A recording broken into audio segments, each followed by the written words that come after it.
With a franchise as gigantic as Pokémon, there are going to be things about the franchise that we thought were true, that of course turned out they're not. So in this video, I'm going to list 10 things that you thought about Pokémon that turned out to be 10 things that you believed in Pokémon that you don't 10 things that you might still believe in 10 misconceptions. Honestly, there isn't a better word to use for it.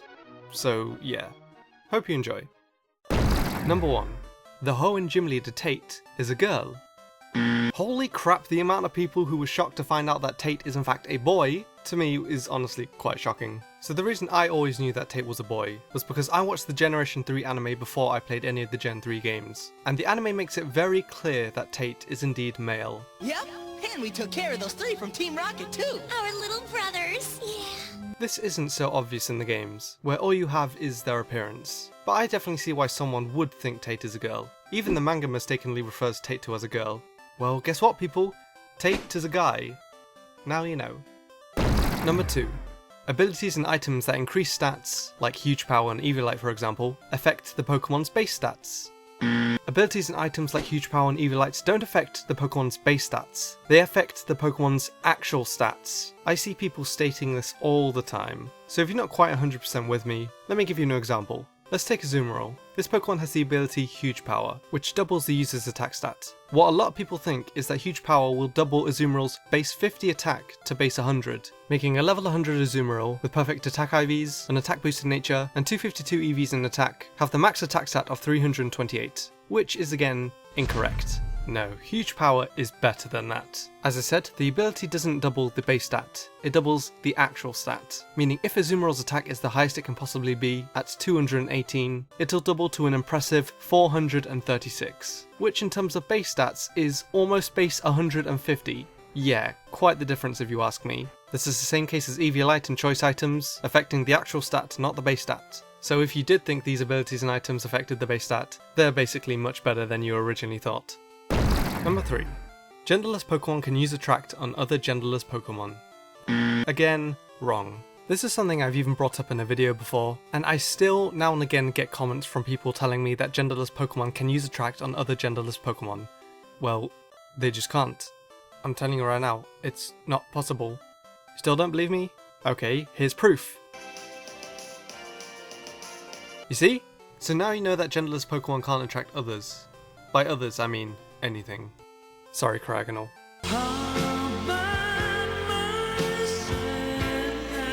Number 4. Hitmonlee and Hitmonchan are based on Bruce Lee and Jackie Chan respectively. Yeah, and Hitmontop is based on... I don't know anyone famous called Top. Anyway, apart from Bruce Lee and Jackie Chan's names being references to the English names of Hitmonlee and Hitmonchan, they don't really have anything else in common, except for the fighting part of course. Hitmonlee may be the personification of the martial art Taekwondo, which is why it focuses so much on kicking, and Hitmonchan is a boxer. While Bruce Lee was an amazing kicker, he trained in the art of Wing Chun, and Jackie Chan is not a boxer, although he has done some boxing on screen. And I guess he does do drunken boxing. But Hitmonchan is very clearly based on a different type of boxing. In fact, Hitmonlee's Japanese name, Sawamura, is derived from the former Japanese kickboxer Tadashi Sawamura, and Hitmonchan's Japanese name, Ibiwala, is derived from the former Japanese world champion boxer, Hiroyuki Ibihara, which quite frankly make a lot more sense than Bruce Lee and Jackie Chan. Although I'm not gonna lie, it would have been awesome if they were based on Bruce Lee and Jackie Chan. Number 5. Splash is a water type move. Splash is not a water type move and is instead a normal type move. Another misconception is that Splash should be a water type move. However, the reason why it isn't is, apart from the English name being Splash, the move literally has nothing else water related about it. Its Japanese name is Hop, which is precisely what the user does when it uses the move. Hop about. And that's pretty much it. Because for a while the move was exclusively for Magikarp, that will suggest why the move is called Splash rather than Hop in the English version. And Splash is even unable to be used if gravity is in play. That explains why Splash isn't and shouldn't really be a water move. All that really happens is the user jumps about. So if you think about it, technically, if it's just hopping about, almost any Pokemon could learn Splash if they wanted to. Number 6. Thinking that a differently coloured Pokemon is shiny when it isn't. Come on, I cannot be the only person who thought that Kekulon's shiny form was purple. because I played Pokémon Mystery Dungeon Blue Rescue Team before any of the Gen 3 main series games, and there's a freaking purple Kecleon in the market square, not to mention how much rarer shinies were back in Gen 3, with shiny Kecleon barely changing in the first place. A Kecleon that was completely different colour to the original would definitely be mistaken for a shiny by some people. It's also possible that you thought the shiny version of Butterfree was pink, since Ash's Butterfree's partner was pink, but no, shiny Butterfree actually looks like this. Wait a minute. Female Butterfrees have a mark on their wings. There's no mark on the pink Butterfree. So, this Butterfree is male? Which if it is, you know, nothing wrong with that. Or this Butterfree is female since gender differences weren't introduced in Pokemon until Gen 4. Anyway, moving on. Number 7. Cynthia has a Rayquaza. Unfortunately, as awesome as Cynthia is, she's never been officially shown to have her own Rayquaza.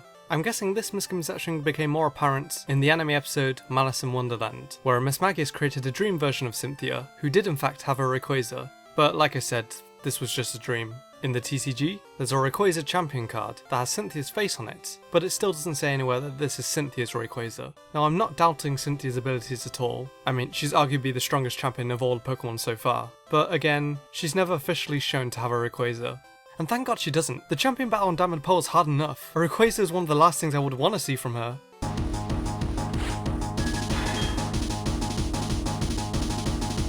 Surprise, motherfucker! Number 8. Ash has beaten every gym leader from Kanto to Kalos. Oh boy, if you thought this, then you couldn't be more wrong.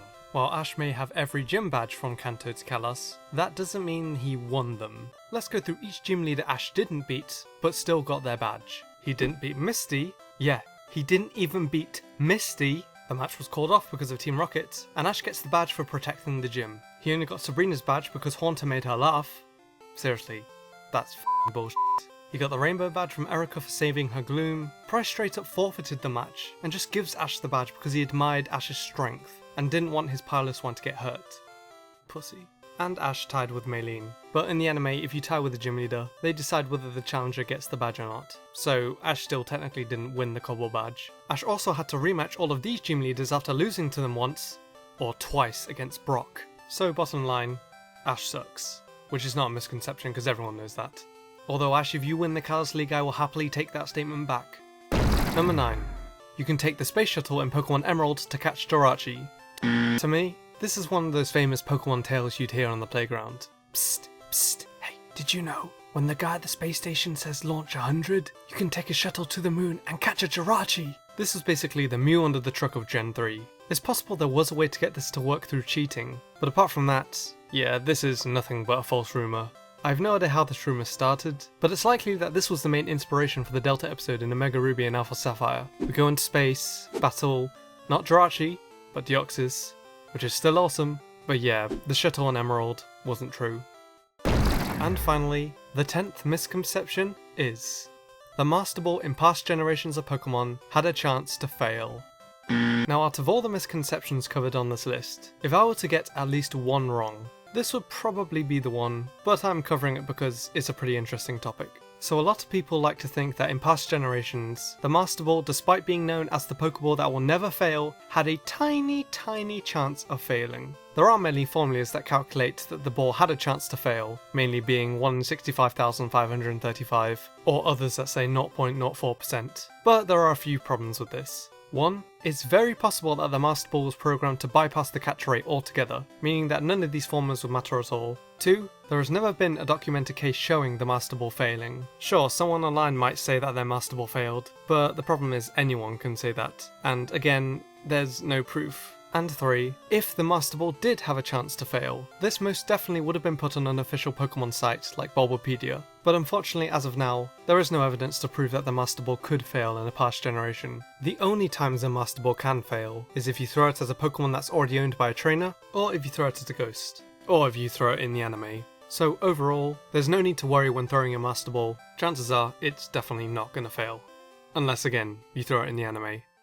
And there you guys have it. 10 things in Pokemon that you probably believed at one point or another, or possibly still believed until seeing this video. Hopefully you learned a thing or two. Or even better, hopefully your mind was blown by at least one of the points on this list. If you enjoyed, please leave a like, subscribe for more Pokemon videos in the future, and until next time as always, thanks so much for watching.